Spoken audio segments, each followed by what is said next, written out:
this session is about Azure DevOps, as you know. So we'll just discuss about what you guys will be learning as part of this Azure DevOps course and how it helps you. Okay. So before jumping on to some of these concepts, just would like to give you overview of all the different areas that we'll cover in Azure DevOps. Okay. So you guys know continuous integration and continuous deployment uh, uh, in DevOps. We also cover requirements management and version control management, continuous testing, and log management and monitoring activities as well. As part of these areas, we just give a little intro about cloud fundamentals because Azure DevOps is a PaaS service on Azure Cloud. So we will give some introduction about Azure Cloud, and then we'll start with Azure Boards, which is related to your requirements management, and then Azure Repos, which is related to your source control management to manage your code, and then Azure Pipelines for CI and CD, and then we'll cover Azure testing and Azure Artifactory for dependency management and test planning. So test plans is not a high priority because this is related to testers. It's not much related to DevOps. Okay.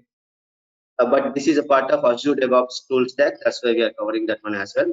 Along with that, we also cover some peripheral tools like SonarQube, and we integrate some Selenium test cases with our CD pipeline. We also cover PowerShell at intermediate level and fundamentals of Docker and Kubernetes, but not a Kubernetes, Azure Kubernetes service, which is available on Azure Cloud. And we deploy some sample applications onto AKS as well. And then as part of each and every session, we'll also talk about some best practices because it's not just about implementing or configuring tools and technologies, but it is also about best practices as well. So we also talk about all those different best practices, what we use in our day-to-day life, or what issues we will come across and how we can overcome that. So these are all the different areas that we cover as part of this course, and this will come around 40 hours. I mean, plus or minus 1 hour. Okay, but generally it will be 40. Okay. With that, I will just jump on to the slide deck. A second. Hope you guys can see my screen.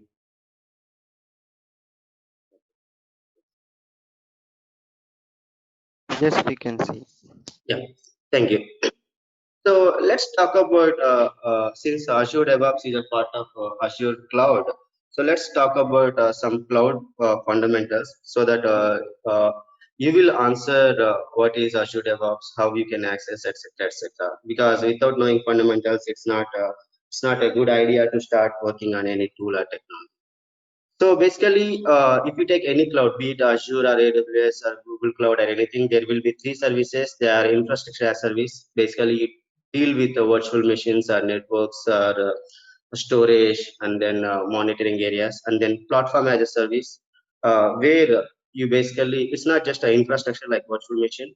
It's like, you can work on Azure, I mean, IoT areas, or you can work on analytics, and then big data, also Azure Service Bus. There are many PaaS services. That means you don't need to create any virtual machines, or you don't need to do any configurations to start your analytics project or big data project or anything, because everything is available. You just go and start doing your functional implementation. That means you will have some requirements, you go and implement them. So that's a platform as service. And Azure DevOps is also a part of platform as a service. Of course, you don't see this kind of differentiations on the Azure cloud, but this is what you need to know as well. So Azure DevOps is a PaaS service on Azure cloud. So you can simply subscribe and start using Azure features, Azure DevOps features for your DevOps implementation for any given application. And then finally, software as a service. That means basically the vendors, the cloud vendors provide some APIs or SDKs to the consumers so that they can utilize their services. I would say some example: face recognition, or AML active AML APIs, etc. What Azure or AWS provides. So you don't need to you don't need to work on the cloud. You can simply integrate those APIs or SDKs with your programming languages and then start doing your implementations. So of course, you have two different types of clouds. That is a public cloud and private cloud. Public cloud is nothing but your AWS or Azure or GCP, because you are subscribing to these services and start using them. This is nothing but public, but this is a paid or some trial versions. And then you have the private cloud as well. Basically, bigger organizations implement this private cloud in their premises. Uh, it is mostly built on VMware or Pivotal Cloud Foundry, etc. So this is called private cloud. The only difference between public and private is public is scalable widely, and it is available across all the geographies, and then you can subscribe to that. Private cloud is limited to your internal data center, and there is no subscription mechanism. This is for internal use only. And then hybrid, most of our applications in any company nowadays work on hybrid cloud. That means some of the components or some of the applications might be running from any cloud provider like Azure or AWS, and some of them might be running from your own data center. So that's why we call them as a hybrid cloud. So So we just talked about these are all the things that you can do in Azure Cloud. Of course, some of you already might be familiar with the Azure or AWS Cloud. I'm just giving this information because there are many people who don't have any familiarity with the cloud. So you can create virtual machines, virtual scale sets, app services, AKS, networks, load balancers, VPN gateways. All these come under your infrastructure as a service, except app service function that comes under app service and Azure Kubernetes. They comes under platform as service, and then application gateway is a platform as a service. Blob, disk, file, these are all come under storage. Again, these are infrastructure as service, and then it also contains databases like Azure SQL, Cosmos DB, Postgres, etc. There are many databases as well. Again, these are all platform as a service because you don't install any SQL Server or Cosmos DB or any Postgres on any machines. You start creating some instances and then use from your application. So not only that, there are many other things like as I told you, Internet of Things. So in older days, right, if you have to use your IoT, then you have to have a number of servers configured in your and then devices connected to those servers. There is a hell lot of work. Now it is very simple. Azure Data Lake is about Azure Big Data, and then finally our service, that is Azure DevOps. So this is what we're going to learn uh, in our session, Azure DevOps. So let's get started. So this is how your Azure DevOps homepage looks like. So as I told you, on the left hand side, you see Azure boards, repos, pipelines, test plans, and artifacts. These are all the things what we're going to cover. Of course, there are some other elements like dashboards and wikis. These are just additional things. It is only for the collaboration, because you might be having some documentation or you want to see all the metrics from your pipelines or repos or anything on a single page like on a dashboard. So these are all some peripheral things, but the important things are boards, repos, artifacts, and test plans pipeline. So we will be configuring and deploying our applications using all these features. And if you joined our demo, so we cover all the SDLC pages, right from like requirements management till the productionizing your. So some 5-6 SDLC pages, and we have all these 5-6 areas here. So that means it will be an end-to-end DevOps architecture, what I shown in my demo. So we'll get into this Azure DevOps portal. So let's have a quick look into Azure DevOps. I will show you in coming classes how you can subscribe to Azure DevOps and start using that. So first you need to log into your Azure cloud. That is, you can access using portal.azure.com. So you basically need to have a Hotmail account or Windows Live account to start using that. Otherwise, you can use your organization email ID. Gmail ID, etc. doesn't work. Okay. So I'm using my existing Hotmail account.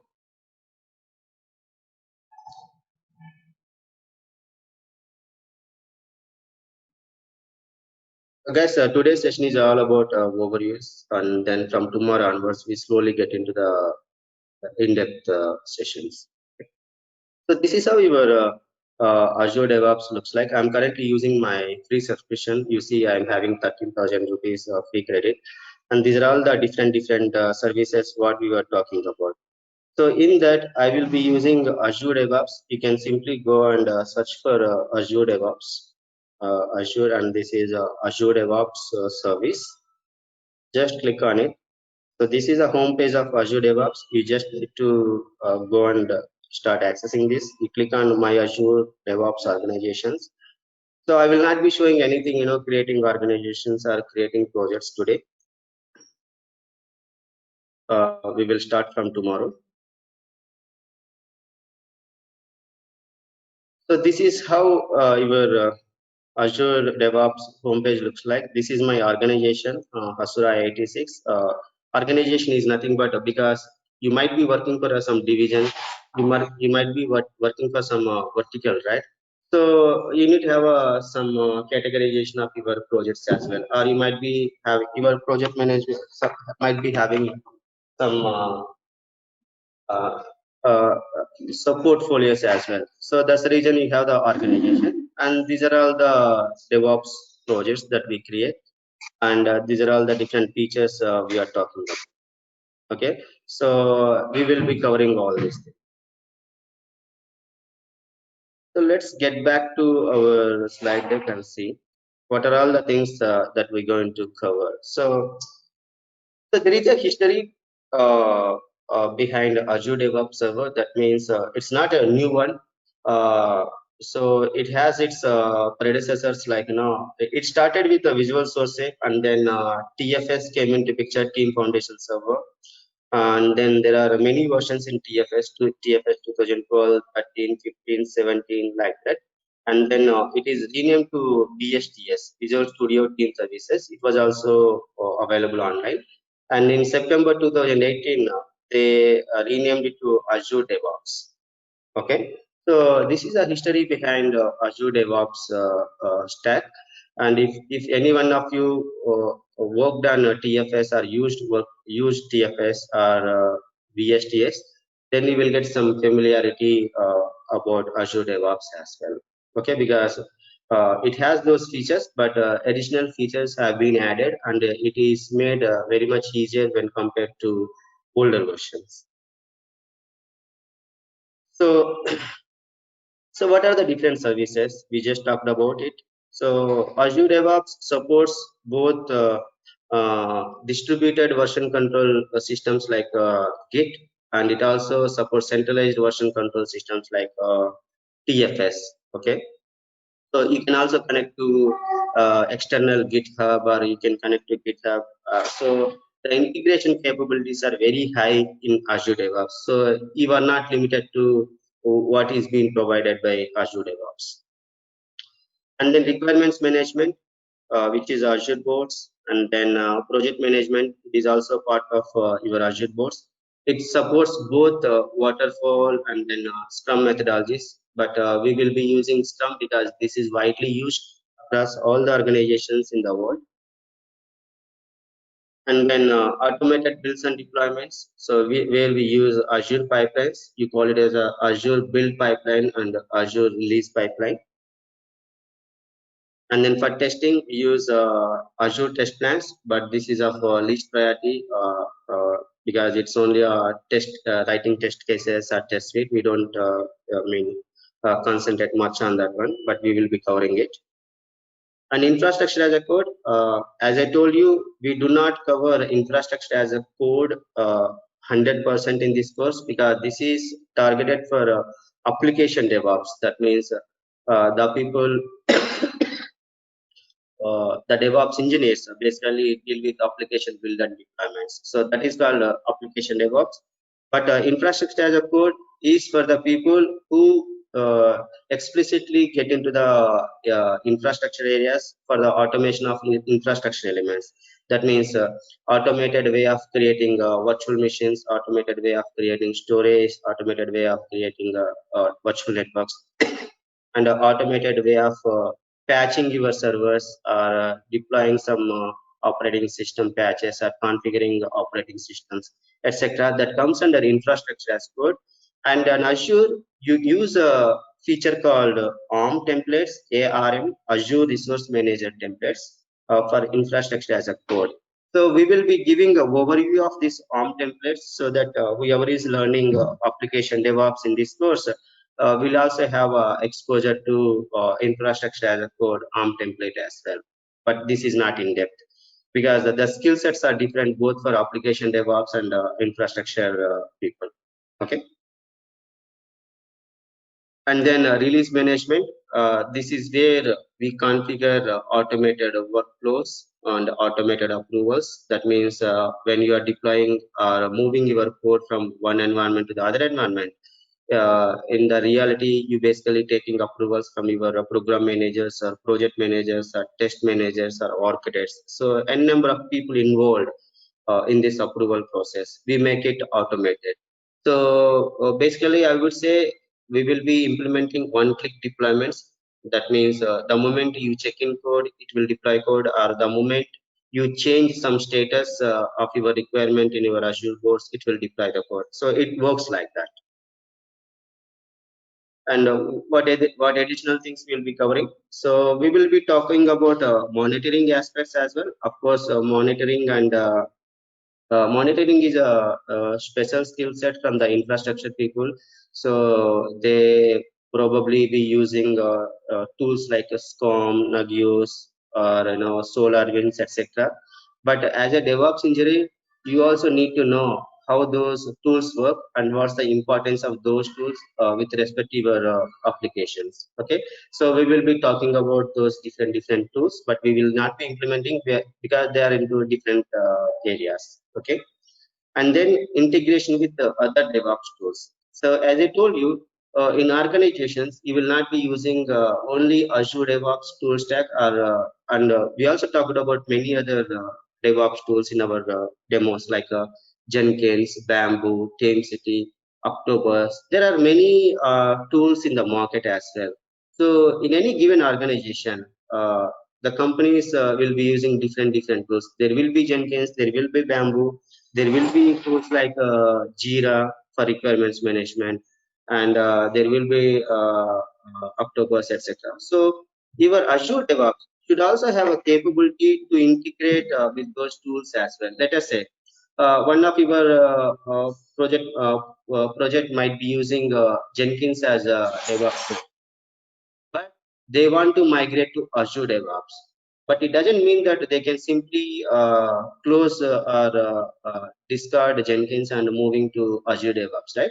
Because they are already having a number of applications being deployed from the Jenkins. In those cases, what happens? You slowly migrate from Jenkins to Azure DevOps. That means one strategy is you use Jenkins as a build tool, and from that build tool, you will get the artifacts like DLLs or EXEs, and Azure DevOps will use them for the release pipeline. That means deployment. These are the different strategies. We will talk about all of them. And then reporting. So this is another beautiful feature from your Azure DevOps.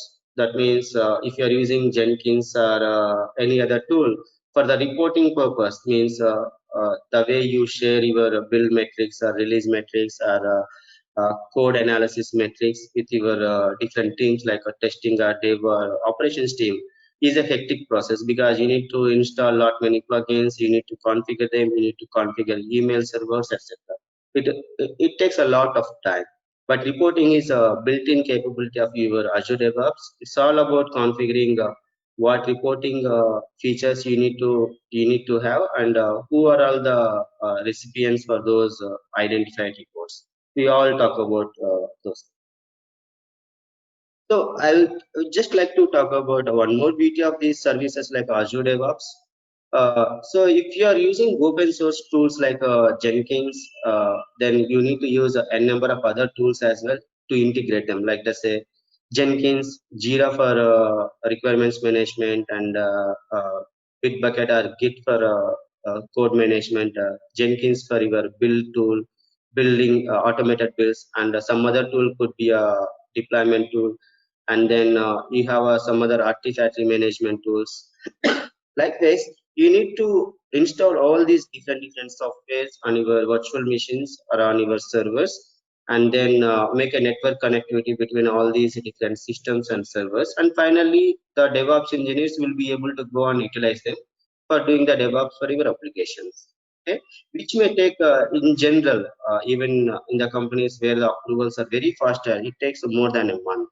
But with the features like with the tool stacks like Azure DevOps, it is a matter of minutes because it's all about subscription. Everything is ready. Just go ahead and configure your applications for the DevOps implementation.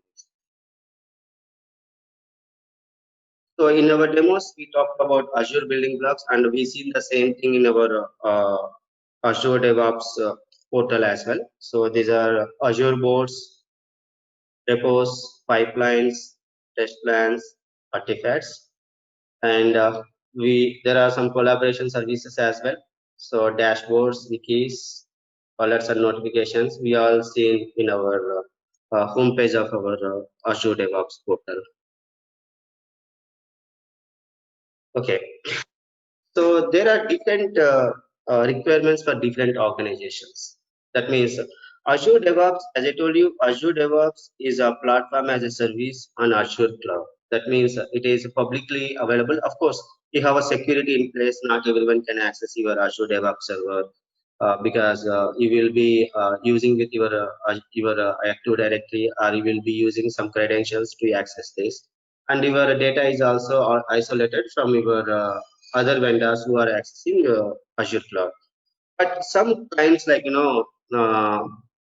finance companies or insurance companies or healthcare companies where they think it is against their compliance rules or regulatory compliance rules, then they can't go ahead with this kind of PaaS services because this is an Azure cloud. So for those kind of people, uh, Microsoft also came up with on-premise version. That means you can utilize Azure DevOps from the Azure cloud. Also, you can install the Azure DevOps uh, on your uh, uh, on your own servers in your data center as well. So that you call it as a Azure DevOps server. The only so there is no difference between Azure DevOps server that runs from your or from your data center or the Azure DevOps from the cloud.